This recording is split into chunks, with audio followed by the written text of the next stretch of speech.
नमस्कार मित्रों, हाजिर हूँ मैं आप वृषभ राशि वालों के लिए वर्ष 2025 का वार्षिक राशिफल लेकर के। तो आज का ये कार्यक्रम राहु, केतु, शनि और गुरु के गोचर पर आधारित है। हालांकि मैं बाकी के तेजी से गोचर करने वाले ग्रहों को लेकर भी वार्षिक राशिफल बता सकता था, लेकिन गोचर में मेजर प्रभाव शनि, राहु, केतु और गुरु का ही होता है। बाकी का तेजी से गोचर करने वाले ग्रह इन चारों ग्रह के अनुकूल ही अच्छे या बुरे प्रभाव को कम या ज़्यादा करने का कार्य करते हैं। तो अब विषय पर आते हैं और सबसे पहले स्वास्थ्य की बात करें तो आपके प्रथम भाव में गुरु 14 मई तक स्थित है। आपके दसम भाव में शनि 29 मार्च तक स्थित है और फिर आपके एकादश भाव में गोचर करेंगे, यानी 29 मार्च से 18 मई तक राहु और शनि का युति होगा, जिससे पिचास योग का निर्माण होगा, जो कि एकादश भाव छठे से छठा भाव है और इस भाव में दुर्योग का भी निर्माण हो रहा है। तो विशेष रूप से इस वर्ष 29 मार्च से 18 मई तक के आपके स्वास्थ्य में थोड़ा बहुत परेशानी होने की संभावना है। वही वर्ष का शुरुआती 3 महीना आपके स्वास्थ्य के लिए बहुत बेहतर है और फिर 18 मई के बाद का समय भी आपके स्वास्थ्य के लिए बेहतर दिखाई पड़ रहा है। किंतु जिन लोगों पर शनि की दशा चल रही होगी उन लोगों को स्वास्थ्य में परेशानी होगी। वही अष्टमेश गुरु आपके प्रथम भाव में स्थित है, तो 14 मई तक मानसिक तनाव रहेगा। वही जो लोग लंबे समय से किसी बड़ी बीमारी से जूझ रहे हैं उन लोगों को 14 मई के बाद बीमारी से निजात के योग हैं। हालांकि दशा का अनुकूल होना भी आवश्यक है। फिर गुरु आपके दूसरे भाव में गोचर करेंगे और वहां से अपनी पंचम दृष्टि आपके छठे भाव पर डालेंगे। वैसे तो गुरु नैसर्गिक शुभ ग्रह हैं, किंतु आपकी राशि के लिए अशुभ भाव का स्वामी होने के कारण स्वास्थ्य में परेशानी देंगे। हालांकि जो लोग अपने खान पान पर संयम रखेंगे उन लोगों को इस वर्ष बहुत परेशानी नहीं होगी, क्योंकि आपका दूसरा भाव आपके खान पान का भी है और यहाँ बैठा गुरु आपको खान पान को लेकर लापरवाह बना सकता है और यही लापरवाही आपकी बड़ी बीमारी का कारण बन सकता है। तो कुल मिलाकर ये वर्ष सही खान पान की ओर इशारा कर रहा है, इसलिए अपने खान पान का विशेष ध्यान रखें। अब शिक्षा की बात की जाए तो आपके पंचम भाव में केतु है।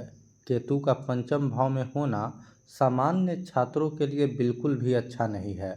हालांकि गुरु ज्ञान का कारक हैं और उनकी पंचम दृष्टि आपके पंचम भाव पर है, तो एकदम से ये कहना कि शिक्षा बाधित ही रहेगा गलत होगा। लेकिन सामान्य रूप से छात्रों का मन पढ़ाई से भटकेगा। फिर 29 मार्च को शनि एकादश भाव में गोचर करेंगे।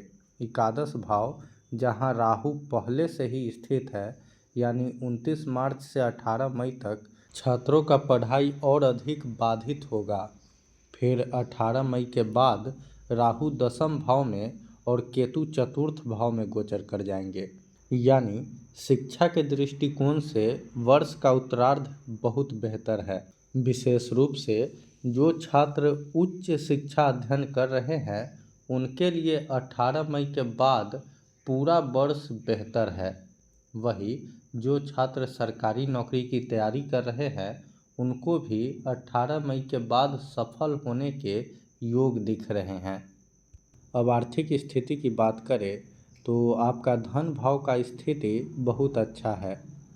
अच्छा से मेरा मतलब है उसमें कोई भी पाप ग्रह स्थित नहीं है। हालांकि लाभ भाव में राहु स्थित है, इस भाव में राहु का होना अच्छा माना गया है, तो ये धन लाभ के दृष्टिकोण से अच्छा है। हालांकि 29 मार्च से 18 मई के बीच आमदनी में कमी आएगी। वही जो लोग 2 नंबर के कार्य करते हैं उन लोगों को धन लाभ इस दौरान भी होने के योग हैं। फिर राहु 18 मई 2025 को दसम भाव में गोचर कर जाएंगे और 14 मई को गुरु आपके दूसरे भाव में गोचर करेंगे। गुरु धन का कारक है और लाभ भाव और अष्टम भाव का स्वामी है। अष्टम भाव अचानक से धन लाभ का होता है। तो 14 मई के बाद अचानक से धन लाभ के भी योग बन रहे हैं। पैतृक संपत्ति मिलने के भी योग हैं और मित्रों के द्वारा भी समय समय पर आर्थिक सहयोग मिलने के योग हैं। कुल मिलाकर ये वर्ष आर्थिक दृष्टिकोण से अच्छा है। अब कार्य क्षेत्र की बात की जाए तो दशमेश शनि दसम भाव में ही स्थित हैं, यानी 29 मार्च तक दसम भाव अत्यंत बली दिखाई पड़ रहा है। परिणाम स्वरूप वर्ष का शुरुआत आपके कार्य क्षेत्र के लिए बहुत अच्छा दिखाई पड़ रहा है। हालांकि 29 मार्च से 18 मई तक कार्य क्षेत्र में थोड़ा बहुत परेशानी रहेगी।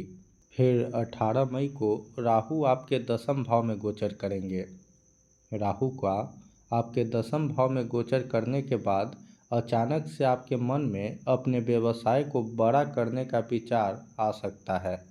हालांकि दसम का राहु भले ही व्यवसाय को बड़ा करे, किंतु थोड़ा बहुत व्यवसाय में परेशानी भी देता है। तो 18 मई 2025 के बाद थोड़ा बहुत कार्य क्षेत्र में उतार चढ़ाव भी रहेगा। वही नौकरी पेशा से जुड़े लोगों की बात की जाए तो नौकरी से जुड़े लोगों के लिए भी वर्ष का शुरुआती 3 महीना बहुत अच्छा है। हालांकि अप्रैल और मई ये 2 महीना उतार चढ़ाव वाला रहेगा। फिर 18 मई से परिस्थिति में थोड़ा स्थिरता आएगी। हालांकि 14 मई 2025 से गुरु आपके दूसरे भाव में गोचर करेंगे और वहां से अपनी पंचम दृष्टि आपके छठे भाव पर डालेंगे।